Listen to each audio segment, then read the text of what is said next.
a coffee-themed amusement park, a drink called Barbayada, and the cafes in Sydney and Melbourne, Australia square off. This week, it's all about coffee. Traveling the world to bring you delicious dishes, tasty beverages, and interesting experiences. This is the Destination Eat Drink podcast on the Radio Misfits Podcast Network. I'm Brent Peterson. Welcome to Destination Eat Drink, the travel podcast for foodies. Destination Eat Drink is the place for foodies who like to travel and travelers who love to eat. And this week, we're finding the best coffee down under in Italy and in Colombia. But first, take a minute, rate and review the podcast. You're helping me out big time and helping out other foodie travelers find the show. And if you're planning a trip to Portugal or Spain, my foodie travel guide ebooks are your best bet for finding the best things to eat and drink and the coolest things to do. Lisbon, Porto, Seville, San Sebastian, they're all there at buymeacoffee.com/destinationeatdrink. Browse around and I'm sure you're going to find something. Maybe you'll even be inspired to plan a new trip. Okay, let's talk flat whites, frozen coffee drinks, coffee tourism. I'm ready to get wired, so let's drink. Destination Eat Drink.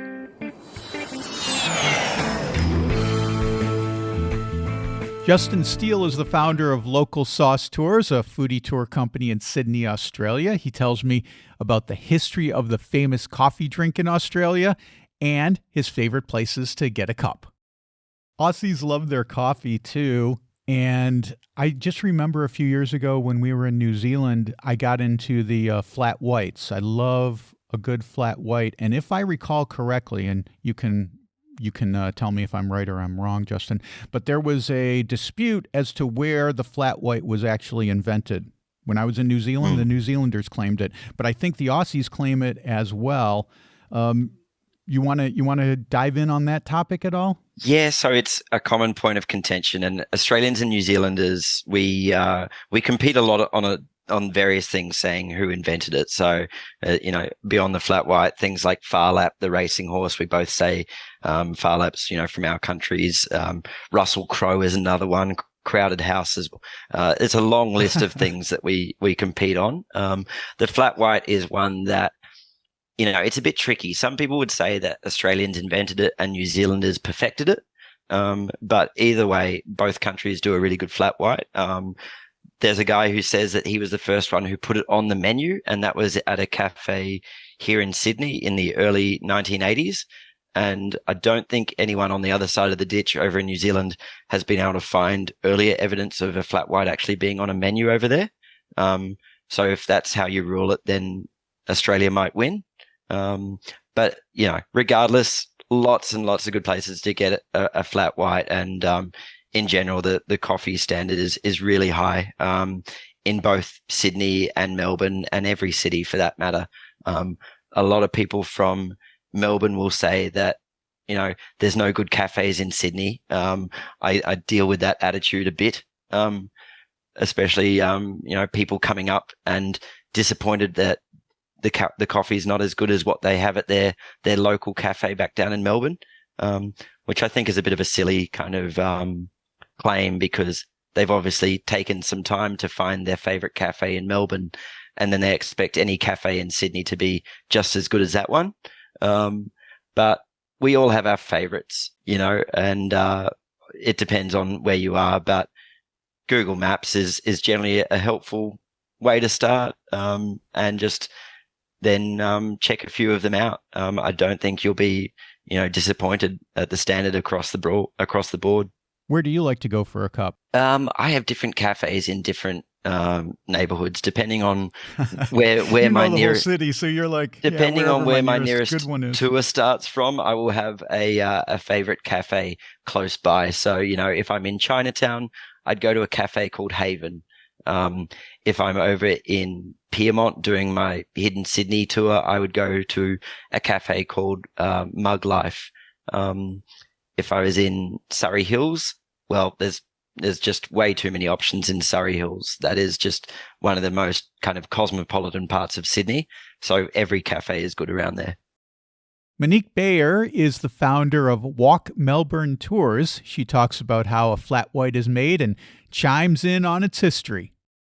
You do a focus coffee tour. It kind of blows my mind that Australia and New Zealand, too, are both so coffee centric in their lives. This is where I fell in love with the flat white. And, I just love the fact that you guys make coffee such a central part of your lives. So go ahead, evangelize about coffee in Australia and Melbourne. So to start off with, we'll talk about quantity before we talk about quality. But in the half square mile grid that I described earlier, Melbourne has just over 1,000 places to get a coffee. And what that means is that last time I checked, that is the highest per capita rate of coffee shops in the world. By kilos of coffee drunk per person, we are not the highest. That belongs to the people of Finland, that honour. Right. We certainly do love a coffee shop here in Melbourne. And a lot of Melburnians will be quite obsessed with going to their favourite independent cafe to get the coffee done just the way they like it. What's your favorite style of coffee? Because I just did a video recently in Lisbon where I did 8 different styles of coffee drink in one day. And I told my friends I didn't even have to take the train home. I just flew. That didn't even cover everything that's available in Lisbon. So tell me about a couple different kind of coffee drinks that we should try when we come to Melbourne. So if you want the most common drink, the one that is the most popular by a country mile, it is a flat white or a cafe latte. They are essentially the same drink now. They didn't start off as the same drink, but they are essentially both a white coffee now. And I know that some of your listeners who are very astute will say, well, what is the difference? A cafe latte is a normal Italian white coffee. It is 1 shot of espresso served in a glass, topped up with steamed milk, and then a little bit of the foam on top. And normally what we do is line up 2 fingers at the top of the glass, and the foam should kind of go 2 fingers deep, if that makes sense. Mm-hmm. In terms of the head of the foam. Now the story goes, the one that I go with is that somewhere in New Zealand, a long time ago, a few decades ago, a particular barista kept getting asked by his customers for a strong latte with less foam. And he got asked one too many times, so he just made a new drink, which was a double shot latte with less foam, and he called it the flat white. Right. So the difference between the 2 drinks should be an extra shot of coffee and a little less foam. But I have to say that across most of Australia and New Zealand now, I actually shouldn't include New Zealand because their coffee culture is a little bit different. But across most of Australia, you'll be hard-pressed to find a cafe that makes a big effort to make a difference between a flat white and a latte. They are essentially the same drink, which is fine. And you're going to need to be careful if you make it up to Sydney anytime soon and tell them that flat white was invented in New Zealand, because folks in Sydney take a lot of pride that they invented the flat white. And it's always interesting to have what I call these little food wars, which are, they're not wars, obviously. They're just little dust-ups between people saying, I invented it. No, I invented it. And when I talked to Justin Steele yeah, I noticed that. He's like, yeah, it was invented here in Sydney. I'm like, hey, man, whoever wants to fly the flag, fly the flag. It's all good. And that's what I say. And I don't know if you picked up at the very beginning of that story, I was careful to say it's kind of the story I believe is this one. Right. Coffee expert Rebecca Chauvel has traveled the world learning about growing, harvesting, and roasting coffee beans. She tells me about some of her favorite travels in Colombia. So let's go to Colombia. When I was growing up in the 70s, back in the olden days, that was really, Colombia was on this huge advertising kick in the United States, talking about Colombian coffee. And I thought as a little kid growing up, this was the only place where they grew coffee, that it was the only place that coffee was from. But they're a huge coffee producer, right? Colombia is a huge coffee producer. And, you spoke about the 70s, and then there was some decades in the middle where Colombia had some civil strife internally. And I'm not trying to downplay that. It was very difficult for a lot of people. But they've really come out of that period and are very excited about having tourists back, about having people come in from other countries to see their country. I think because for so long it was really, there were almost nobody was coming in internationally. And I think that often that can play into your experience in countries if people are like, yes, please let us tell you about our culture and our lands. And there's a lot of great places to visit in Colombia. And one of them, I went for my birthday about 2 years ago. I was spent about 2 months living in Colombia, and it's very easy to fly domestically in Colombia from Bogota or Medellin or some of the other cities to the coffee region.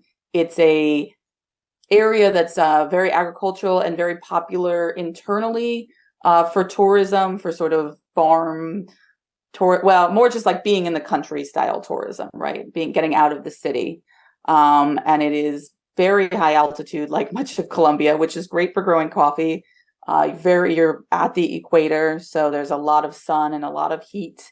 But the altitude makes it a lot cooler. And there's just this whole area internally called the Coffee Triangle, which involves a few cities, actually a few different states within Colombia are part of that. And there is just incredible coffee, as well as some other agriculture and gorgeous mountain views. And there's a decent amount of tourism, but the international tourism is relatively new, and the coffee tourism is relatively new.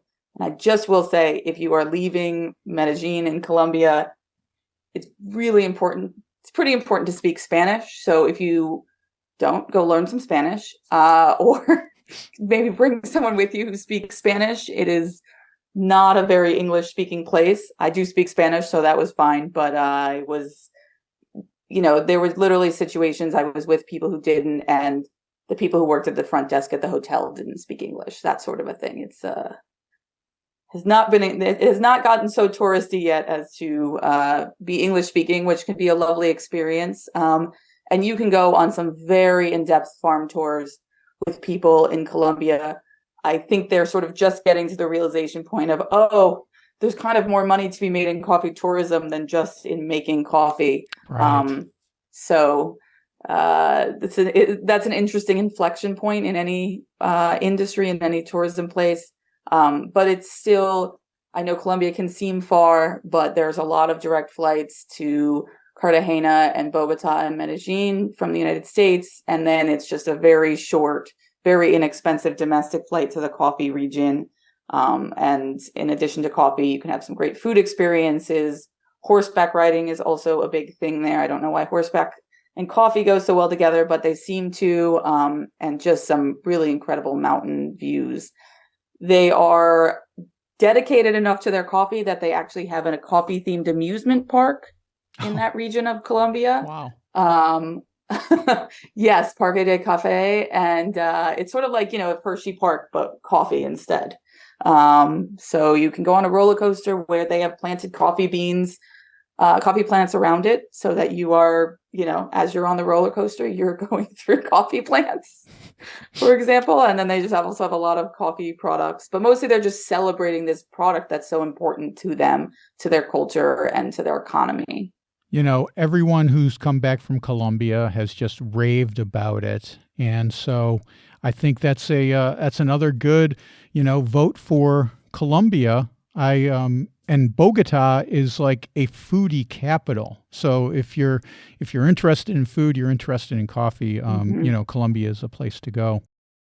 Jackie DiGiorgio is a foodie tour guide in Milan, Italy. She's also the brains behind the brilliant foodie blog, A Signora in Milan. She tells me about a unique coffee drink in her city. In the winter, you can find an interesting drink there, one that's few and far between these days. It's called the barbellada. Barbellada, yes. I went into a place called, I don't know how to pronounce it, Hodeda, and because I heard they had the barbellada, and I asked for it, and the woman behind the counter started laughing at me. I was like, "Why?" I was like, "Why?" She's like, "No, winter only." I was like, "Oh, okay," but I'm here now. Can't?" And she's like, "No, we're not making that for you now." And she pointed me to a machine. It looked like a Slurpee machine, and they had this. It's like a coffee slushy thing that they were serving for summer, and it was delicious. It was fabulous, but I still haven't had the barbellata yet. So where do you can there are places I can get it year round? From what I understand, there's a place that's the torrefazione that you had mentioned, the one in my neighborhood I was talking about, the Odaida, where they have Oh, okay. it's so yeah, it's a tricky name to say, yes. But I'm glad that you went there. I love that place. Well, it's in my old neighborhood now. I love it. They have a whole bunch of teas it's just it's really I think they did a nice job of keeping their original charm, but being able to meet all the different contemporary tastes and preferences. There is a place called Vergani. There's one near Porto Romana, and there's a few other throughout the city, and they're said to have the barbellada year round. And pave, well, okay, I think you should have it in the winter as well. We haven't even said, what is a baba yada? How is it made? What is in it? So that is sort of it's a hot chocolate drink, but it also has coffee in it, and it's topped with whipped cream. And you can find that's pretty much the drink in its most basic form. At Torrefazione Odaida, they add rum to it. And it's a drink Oh, that dates man. back. Yeah. You're making me You're just regret gonna have to even come more than I back in the wanted. You just have to come back in the winter. Yeah. But it's a drink that's it's actually pretty cool because the drink itself has deco status, which is denominazione comunale, or communal denomination, because it's a drink, or it's a food, or a gastronomic product that's considered integral to the culinary culture of the city. Other dishes in Milan that have that are the risotto alla milanese, the costoletta, the mondeghili, which are meatballs, fried beef meatballs. So it's cool that this drink has earned that recognition. It dates back to the early mid 1800s. There was a man named Domenico Barbaia, and he worked at a cafe called Caffè dei Virtuosi, which was next to La Scala. And there's so many different stories out there. Some people say he invented the drink himself. Some people say he was the manager and one of his staff members created this drink. But whatever the case, there was this Caffè dei Virtuosi where the drink was created, and he is tied to it, and the drink is named for him. And it was wildly popular for, until the 1930s, and then it started to fizzle out. So it's kind of a shame that it's so few and far between in Milan. It's really hard to find. There are some chefs, though, who, like the chef Davide Odani, whose restaurant Dough is outside of Milan. It's in the province of Milan, but not in the city center. And he has a dessert version of it. Oh, wow. And then yeah, it's supposed to be great. I haven't been to that restaurant in years, but next time I go, I have to try that. And there's a restaurant I went to recently called Mana, where they had, the affogato, which is the typical Italian drink where you flood a scoop of ice cream with an espresso. Mm-hmm. Well, they offered a pistachio barbellada. So they sort of flooded a scoop of pistachio ice cream with a barbellada. And I thought that was cool. That is awesome. I kind of fell into a rabbit hole on this guy, Barbaia, who maybe invented it, maybe one of his employees did. That guy has a fascinating history. Like, he ran La Scala, he got rich off of making these these drinks, running these coffee houses, and he parlayed that money into becoming like this. He made all kinds of money. And one thing that he did was, apparently he ran La Scala for a while and ran the gambling operation, because in La Scala, they had like a casino in the foyer when it first opened. So this guy is like, he's not just inventing coffee drinks, man. He's got people gambling. He's lining his pockets with all kinds of money. And apparently at one point he was also basically an arms dealer during the Napoleonic Wars. At least that's what my research uncovered about this guy. Really fascinating. It is. He was a hustler, and you're right. I've read all this stuff too, and I know after when he was done with Milan, he went to Naples, and he just sort of lived as this like he became this opera impresario. Some say the most impressive of all time, if not the most impressive in Italy. It's really he has a really fascinating story. He'd make an interesting biography topic, I think. Yeah, it would make a great movie, I think. We'll Yeah. we'll film it in Milan. We'll film it in Naples. I think he was in Vienna maybe for a while. He was. You're right. You were absolutely right about that. Yes.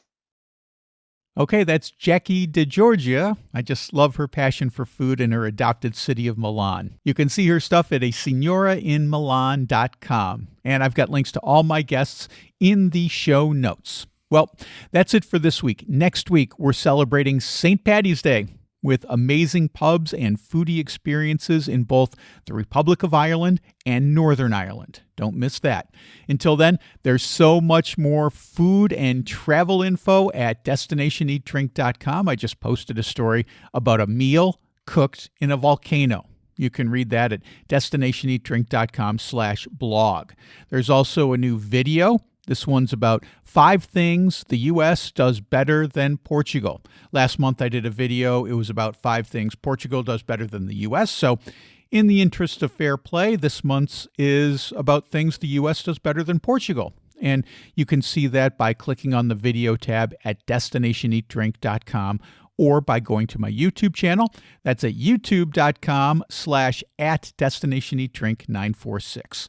And speaking of Portugal, if you're planning a trip, my Foodie Travel Guide ebook is your perfect companion. 17 cities and towns with the best things to eat and drink and things to do in places like Lisbon, Porto, and the Azores, as well as must-visit spots like Sintra, Braga, and Aveiro. All that for just $9.99. You can get that as well as my other foodie travel ebooks at buymeacoffee.com/destinationeatdrink. Destination Eat Drink is distributed by the Radio Misfits Podcast Network and Ed Silla. Thanks, Ed. I'm Brent Peterson, and I'll see you down the road.